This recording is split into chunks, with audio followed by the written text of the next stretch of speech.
Hi guys, so this turned up literally 10 minutes ago. This is a brand new iPhone 10. Actually scrub that bit because that is just the box that it came in. This is the brand new iPhone 10.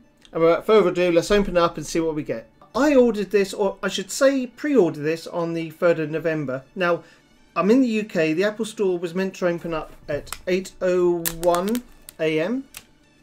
Oh, do you know what? I didn't realise how nice that was going to come off because I bought a knife. Now, as I said, I did go ahead and pre-order it and waited for the Apple Store to open up at 8:01. I was using the Apple app and it wasn't open. It was 8:04 AM when I was able to get on, and I quickly jumped on for the 256 gig configuration. I'm a little bit annoyed they brought the 64 gig. Should have been, in my opinion, for the cost, 128 or 256. But that's Apple for you. So I've opted for the 256 configuration in space grey. Designed by Apple. I'm sure there's loads of videos on YouTube about this already. The Hello guide. So okay, so just basically, obviously, Face ID. Obviously, as everyone probably knows, there is no home button anymore, so no Touch ID. It's all Face ID. SIM card tool remover, some stickers. So I'll have a quick look at that. The charger, earpods, cable. We'll put all that to one side. Nothing else. And the phone. Now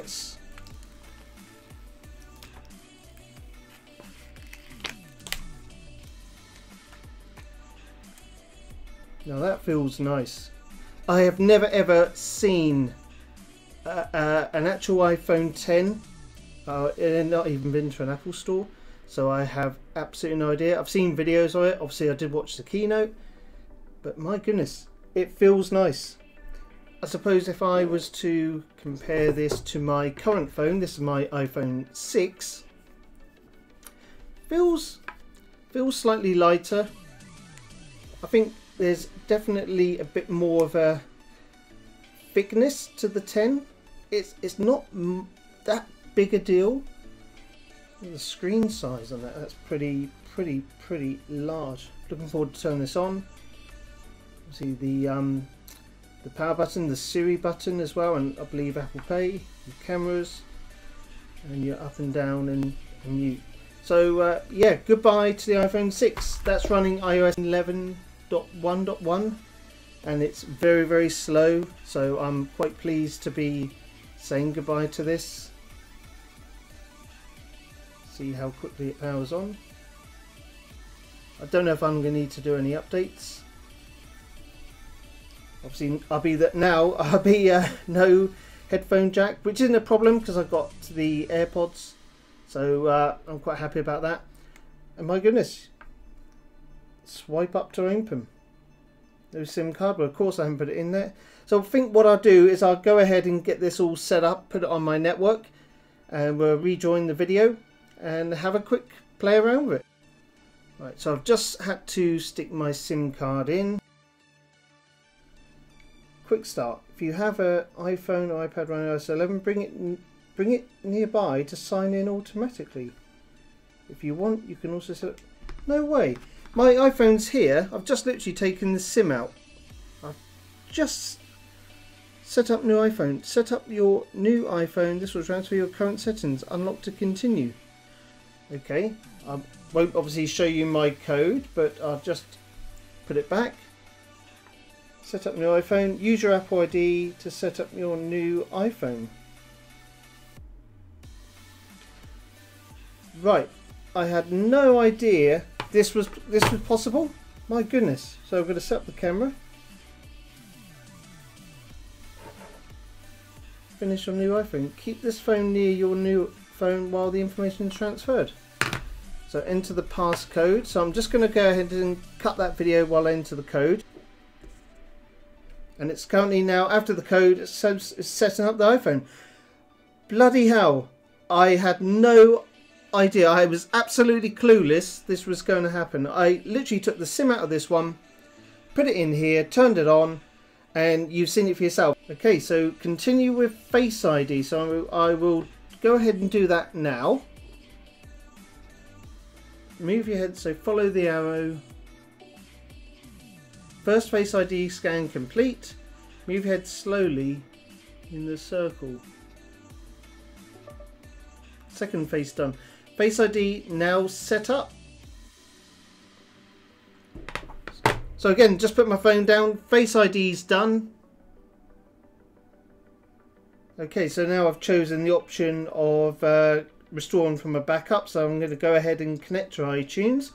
Obviously, I'm guessing it's transferred some details over from my iTunes ID onto this. So we'll stop the video, restore it, and then we'll come back.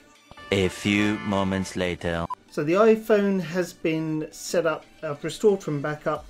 It's still downloading the apps using Wi-Fi behind the scenes. So that pairing of the iPhone, I think, was like some sort of initial configuration, and then the actual data backup was using iTunes or iCloud.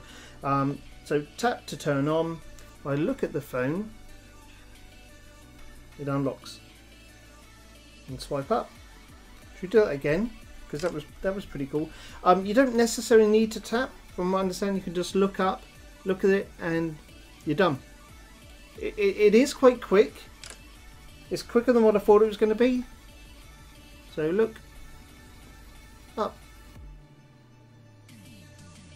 It's very, very fluid. It's not as bad as what I thought it was going to be and what people were complaining about. So if you've got an app open, you just literally slide up and you're done. So do a clock, and I think if you go like this, you get your taskbar. I think you have to hold down, and then you can just delete or swipe up and you're back to the home screen. Now the screen is bloody fantastic. That's all I can say about it. It looks absolutely gorgeous. Very difficult to tell what it's looking like through a video, but when you see the screen, I think the edge to edge is just fantastic. It looks great. Swipe down, we'll turn the brightness up, swipe up. It's going to take a little bit of getting used to.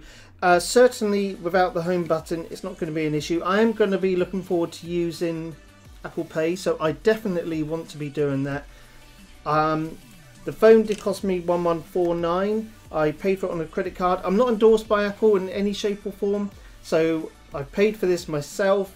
It's not paid by Apple, so this is not a promotion to say go out and get it. My biggest concern about the phone is that this now opens the floodgates for more expensive iPhones in the future, and that's my biggest concern. However, I don't think I can really control that. I mean, I have gone out and bought this, but obviously I'll be paying it back over several months, so not much I can do about it. If you also want to lock your phone and tap it, and you don't want to look at it, if you swipe up, it says Face ID. You tap again, you can enter your passcode, and I'll go ahead and enter my code off screen, and then boom, you're in. Buttons feel lovely, feels really good. I'm going to get a case for this, so I will be looking online for a case very, very shortly, but definitely it feels good. It feels really good. This has not bothered me at all. The so-called notch, honestly, once you start using the phone, it really hasn't been an issue for me personally. So I think, again, Media Frenzy does create a few, you know, Apple's done this and it's ruined the screen, and Samsung can do this, but I've got to say the Face ID side is really impressive. It's better than what I thought it was going to be. Much better. That's it. That's all I really wanted to share with you guys. So thank you very much for watching the video. If you've got any questions or comments, leave them below. I'm going to put the phone there now until I get a case. And as always, thank you once again. And till next time, I'll see you on the very next video.